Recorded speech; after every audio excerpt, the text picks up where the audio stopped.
जीव हमारी जाति है, मानव धर्म हमारा। हिंदू मुस्लिम सिख ईसाई धर्म नहीं कोई न्यारा।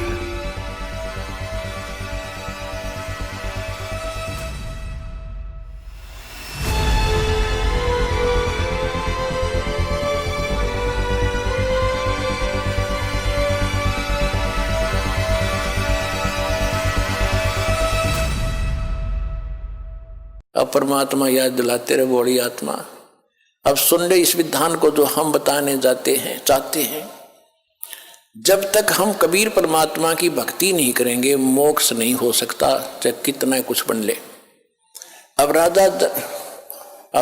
नानक साहब जी मोदी खाने में नौकरी करते थे। सुल्तानपुर शहर के पास एक नदी बहती थी, बेई नदी। वहां सुबह सुबह सभी उस शहर के लोग स्नान करने जाते थे। परमात्मा काशी में प्रकट थे उस समय कबीर जी। एक वहां पर मिले, जब नानक साहब जी स्नान करने गए थे तो पहले दिन तो चर्चा हुई कि मैं कबीर हूँ, काशी में रहता हूँ, धानक का काम करता हूँ, मैं तो आपसे ज्ञान पूछने आया हूँ, मुझे ज्ञान बता दो, मुझे ज्ञान का पता नहीं है, आप तो महापुरुष हो, बड़े भक्त हो। गुरु नानक देव जी जो थे ये हिंदू थे, कालूराम मेहता के इनके घर जन्म था, और इन्होंने ब्रजलाल पांडे से गीता पाठ गीता पढ़ा करते थे, उसका ज्ञान सुना करते थे। उसके आधार से विष्णु जी को पूर्ण परमात्मा मान लिया था। श्री कृष्ण जी भी विष्णु अवतार माने जाते हैं। तो ये बातें हो के परमात्मा चले गए। फिर कुछ दिन के बाद उस दिन परमात्मा ने सारी बता दी थी कि विष्णु की यह स्थिति है, कृष्ण की ये स्थिति है, इसे मोक्ष नहीं हो सकता। और गीता में ये खुद गीता ज्ञानदाता कहता तू उसकी शरण में जा तब तेरा मोक्ष होगा। वो कौन है, मुझे इसका ज्ञान बता दो, फिर मैं आपको गुरु बना लूंगा। तो उस समय तो नानक जी को दुख हुआ, क्योंकि और भी बैठे थे सरोता। तो कबीर साहब उठकर चले गए कि ये नाराज हो जाएगा, आगे नहीं सुनेगा।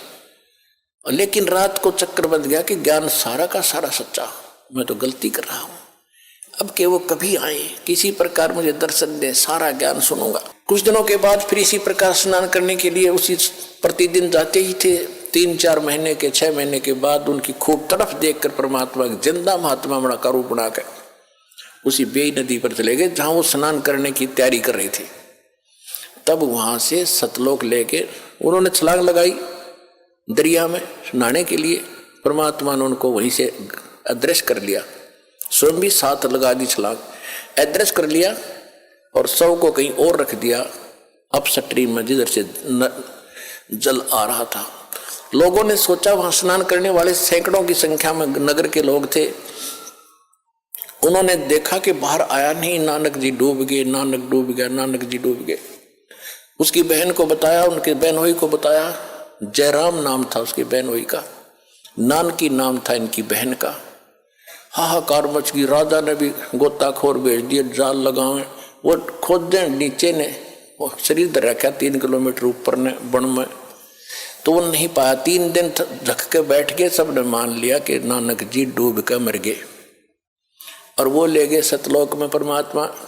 वहां से फिर वापस छोड़ा तीसरे दिन।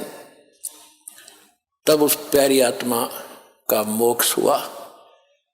तो पुण्यात्मा, इस सारे ज्ञान को समझ कर आपको पता चलेगा कि अब वो समय है जब मोक्ष मिलेगा। और जब तक हम कबीर साहब की शरण में नहीं आएंगे, इसको नहीं पहचानेंगे, मुक्ति नहीं हो सकती।